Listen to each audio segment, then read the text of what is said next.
What's up, everybody? This is Dario Hunt from Living Life Fearless, and I'm here with my reaction to Flytrap by CJ Fly. I'm not gonna lie, I didn't know who CJ Fly was or that he was part of Pro Era with Joey Badass. I just liked the cover art, it had this cool little comic book thing going for it, and I decided to check it out. See, artists, everything matters. In fact, if I knew he was Pro Era beforehand, I don't know if I'd have given this a spin.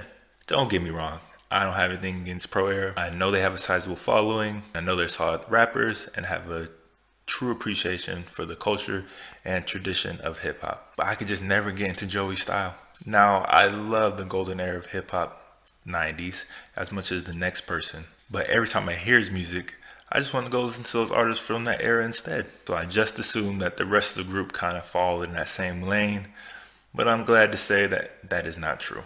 I was expecting a sound that was that kind of gritty, throwback East Coast boom bap, but instead what I heard was much more modern and more in line with today's soundscape. In fact, if I didn't know he was Pro Era, I would probably assume that he was a member of ASAP, with just a little less southern flair and influences in the music. But that's actually a compliment because I think ASAP actually blends East Coast hip hop with today's sound better than most other artists out there. Always/Confine has such a dope opening drum pattern before breaking down to full-on East Coast trill, chock full of repetitive hi-hats and even accompanied by that signature slowed down delivery. Perennial has a slick loop of what I assume is an electronic piano, and Vibration has nice bass paired with some rhythmic chimes. Lyrically, I think CJ is a slightly above average artist. I wouldn't put him at the top of any list, and Flytrap isn't necessarily full of a lot of quotables, but he is solid.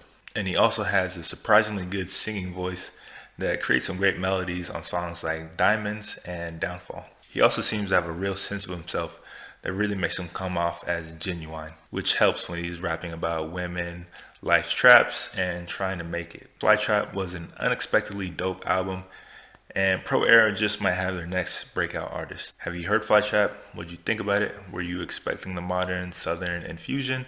Let me know in the comments below, and be sure to head over to Living Life Fearless and leave your rating for the album.